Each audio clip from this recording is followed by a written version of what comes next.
बोलो धरती माता की जय, गौ माता की जय, गंगा माता की जय, सनातन धर्म की जय,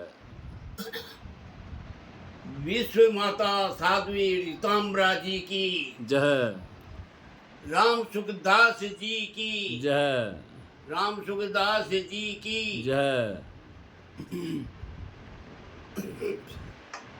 बात ऐसी है, हिंदुस्तान पहले भी सोने की चिड़िया थी, आज भी है और आगे भी रहेगा। इस सोने चिड़िया का मतलब यह है कि हमारा सनातन धर्म सी और ओम से सृष्टि की संरचना हुई है और 5 तत्व का पुतला बना है और 5 तत्व के पुतले से सृष्टि की संरचना भी हुई है और जीव उत्पत्ति भी हुई है, जिसमें भगवान की ऐसी कृपा रही है कि हमारा विज्ञान ऐसा है जो भूत भविष्य वर्तमान बताता है। जैसे कितनी पृथ्वी है, कितने सूर्य हैं, कितने चंद्रमा हैं और कितने लोक परलोक है, 64 विद्या है, 64 ही कला है, 52 भैरू है। इस सारी सृष्टि की संरचना सप्तऋषि, तारामंडल, निहारिका, बड़े बड़े उपग्रह जा रहे हैं और सूर्य चंद्रमा इनका जहाँ नहीं पूछे रवि वहाँ पूछे कवि, उस जगह हमारा ज्योतिष पहुँचता है। हमारा ज्योतिष इतना है कि आज 2-4 साल में सटीक मौसम की जानकारी देता है। ऐसा भूत भविष्य वर्तमान बताते हैं। 100 साल 500 साल भी चंद्र ग्रहण का तो उस चंद्र ग्रहण को पहले ही बता देगा। हमारा संस्कृति ऐसी है और सबसे पहले संस्कृति का जन्म साउथ में गांवों का, शहरों के सबके नाम संस्कृत से आते हैं और सब संस्कृत सीखते थे, संस्कृत बोलते थे। तो इसलिए हमारे विज्ञान से आज हम सनातन धर्म सुखी जीवन जीना बताता है। ये मनुष्य जिंदगी बार बार नहीं आती है, ये कई योनियां भुगतने के बाद में आती है। देवी देवता भी इस मनुष्य होने के लिए तरसते हैं, इसलिए कर्म करने के लिए भेजा है, लड़ाई झगड़े के लिए नहीं बोला। मुसलमान धर्म को तो 1400 और कुछ वर्ष हुए हैं, 1450 वर्ष। ईसाई धर्म को 1600 और कुछ वर्ष हुए हैं। और ये सब धर्म पैदा किए हुए हैं। सच्चा धर्म तो वह है कि जीव हिंसा न करे और दूसरे जीवों का कल्याण करे। यह मनुष्य योनि इसलिए मिली है कि हम तो 5-10 साल का इकट्ठा करके भोजन और मुझसे बोल लेते, सेवा करवा लेते, परंतु पशु पक्षी कहाँ जाए?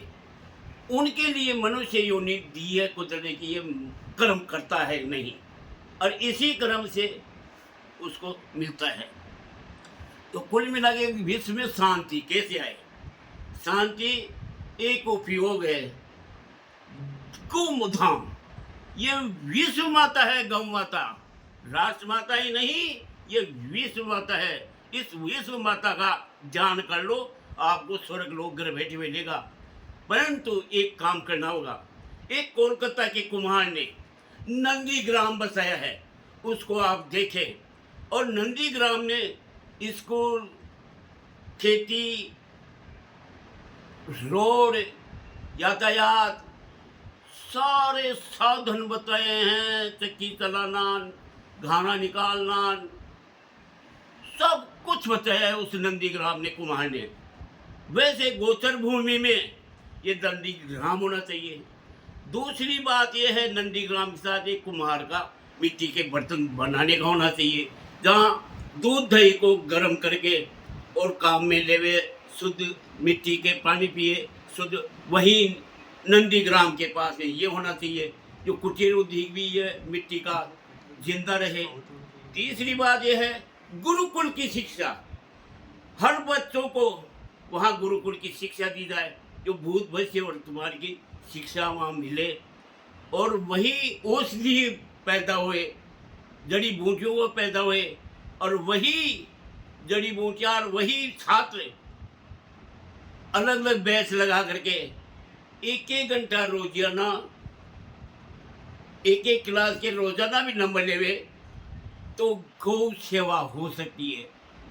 आज हिंगोनिया गौशाला को देखो जयपुर में, सोने की बन जाती, परंतु ये पैसा न जाने कहाँ जाता है, और किसी को चारा मिला किसी को नहीं मिला, 2-3 घंटे काम करके वो शुरू हो जाते हैं। इसमें खाई की वार चल रही है। मैं तो साफ साफ कहता हूँ गौ सेवा नहीं हो रही है। इसलिए यदि आप उसमें सब कुछ करना चाहते हो तो गुरुकुल की शिक्षा बहुत जरूरी है, वहीं ओसीओ का शिक्षा देना जरूरी है, और वहीं गुरुकुल खोलना जरूरी है। और इस गोचर भूमि को अब सरकार इस सनातन धर्म को पाना है, तो इसमें देश विदेश में भी गौ धाम है, गौशालाएं खुली हुई है। वहाँ यदि नंदी ग्राम बसाए, पर्यटक सीधे नंदी ग्राम को देखने के आएंगे, गौ धाम को देखने आएंगे। ऐसा पर्यटक चीज बन जाएगी यदि नंदी ग्राम बसा दे, कुमार के मिट्टी के बर्तन, गुरुकुल की शिक्षा, ये सारी की सारी व्यवस्था कर दे।